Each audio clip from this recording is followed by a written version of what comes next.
ಇದ್ದಾರೆ, ಮನಸ್ಸನ್ನು ಒಲಿಸ್ಕೊಳ್ತಾ ಇದ್ದಾರೆ. ರಾಜಕೀಯದಲ್ಲಿ ಮನಸ್ಸು ಒಲಿಸ್ಕೊಳ್ಳೋದಪ್ಪ ಅಂದರೆ ನಿಮ್ಗೆ ಗೊತ್ತದ, ದುಡ್ಡಿನ ಹಸ್ತಾಂತರ ಮಾಡುವಂಥದ್ದು, ಮತ್ತೇನು ಮಾಡುವಂಥದ್ದು, ನಿಮ್ಗೆ ಆ ಅಧಿಕಾರದ ಆಸೆ ತೋರಿಸುವಂಥದ್ದು, ಹೇಗಾದರೂ ಮಾಡಿ ಅಧಿಕಾರ ಹಿಡಿಯೋದಕ್ಕೆ ಬೆಂಬಲ, ಶಾಸಕರ ಬೆಂಬಲ ಪಡೆಯೋದನ್ನ ಆಗಿದೆ. ಅದು ಬಿಟ್ಟು ಮತ್ತೇನಿಲ್ಲ. ಮತ್ತದಕ್ಕೂ ಯಾರಲ್ಲಿ ಬಗ್ಗುವುದಿಲ್ಲ. ಅಷ್ಟು ದಡ್ರು ಅಲ್ಲ, ಕೇವಲ ಬೆಲ್ಲದ ಮಾತುಗಳಿಗೆ ಮಾತಾಡಿ ಅವ್ರು ಹೇಳಿದಂಗೆ ಕುಣಿಯೋದಕ್ಕೆ ಅಲ್ಲಿ ಶಾಸಕರು ಏನಪ್ಪ ಅಂತಂದ್ರೆ ಅವರು ಏನಪ್ಪ ಅರಿಗೇಡಿಗಳಲ್ಲ, ಎಲ್ಲರೂ ತಿಳಿವಳಿಕೆ ಇದ್ದವರು, ಬುದ್ಧಿವಂತರು, ಸಾಧ್ಯಷ್ಟು ಮಟ್ಟಿಗೆ ತಮ್ಮ ರಾಜಕೀಯ ಭವಿಷ್ಯಕ್ಕೆ ದುಡ್ಡನ್ನು ಕೂಡ ಹಾಕುವಂಥ ಜನ ಅವರಲ್ಲ. ಸ್ವತಂತ್ರವಾದ ಮೀಡಿಯಾಗೆ ಬೇಕಾಗಿರುವುದು ಸ್ವತಂತ್ರ ಧ್ವನಿ. ಆ ಸ್ವತಂತ್ರ ಧ್ವನಿ ಉಳಿಸಲು ನೀವು ಮಾಡಬೇಕಾದದ್ದು ಇಷ್ಟೇ. ಅದೇನಪ್ಪಾ ಅಂತಂತಂದ್ರೆ ನಿಮ್ಮ ಕೈಲಾದಷ್ಟು ಸಹಾಯ ಈ ಚಾನಲ್ಗೆ ಮಾಡಿ ಹಾಗೂ ನಿಮ್ಮ ಧ್ವನಿಯನ್ನು ಕಾಪಾಡಿಕೊಳ್ಳಿ.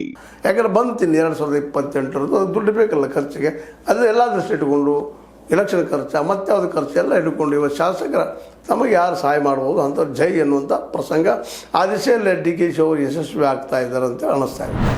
ಹೀಗಾಗಿ ಒಂದು ವೇಳೆ DKಶಿ ಅವರು ಸಪೋಸ್ ಏನಾದರೂ ಮುಖ್ಯಮಂತ್ರಿ ಆದರೆ ಯಾರಿಗೆ ಹೆಚ್ಚು ಲಾಸ್ ಆಗ್ತದೆ? ಇಲ್ಲ, ಹೆಚ್ಚು ಕಡಿಮೆ ಪರಮೇಶ್ವರ್ ಅವರು ಆದ್ರೆ ಆಗಲಪ್ಪ, ಬಿಟ್ಟರೆ ದಲಿತ ಕೊಟ್ಟದಾಗ ಅನ್ನುವಂಥ ದೃಷ್ಟಿಯಲ್ಲಿದ್ದಾರೆ. ನಮ್ಮ ಪ್ರಿಯಾಂಕಾ ಖರ್ಗೆ ಅವ್ರಿಗೂ ಅದನ್ನು ಆಸೆ ಇಟ್ಟಿಲ್ಲ ಇವತ್ತು. ಯಾಕೆ ನಮ್ಗೆ ವಯಸ್ಸು ಇನ್ನೂ ಮುಂದೂಡಿದ್ರೆ ಆಯ್ತಪ್ಪ ಅನ್ನುವಂಥದ್ದು. ಇನ್ನು ಕಾಂಗ್ರೆಸ್ 2022 ಬರ್ತದೋ ಇಲ್ಲವೋ ಗೊತ್ತಿಲ್ಲ, ಆದರೂ ಸಹಿತ ಬಂತಂದ್ರೆ ಆಗ ನಾವು ಪಡೆದಾಗಿದ್ದು ಈಗ ಅದನ್ನು ಇಟ್ಕೊಂಡಿದ್ದೀವಿ ಅಂದ್ರೆ ಮುಖ್ಯಮಂತ್ರಿ ಸ್ಥಾನ ಇಟ್ಕೊಂಡು ನಾವು ಮುಂದುವರಿತೀವಿ ಅನ್ನೋದು DKಶಿ ಅವ್ರ ವಾದ. ಅದೇ ಕಾಲಕ್ಕೆ ಅತ್ಯಂತ ಈ CM ಪೋಸ್ಟಿಗೆ ಕಾಂಪಿಟೇಟರ್ ಇವತ್ತು ಯಾರಪ್ಪ ಅಂದ್ರೆ DKಶಿ ಅವರು ಎದುರಾಳಿ ಸತೀಶ್ ಜಾರಕಿಹೊಳಿ ಅವರು. ಹೀಗಾಗಿ ಇವರಿಬ್ಬರ ಮಧ್ಯದಲ್ಲಿ ಕದನ ಇದು.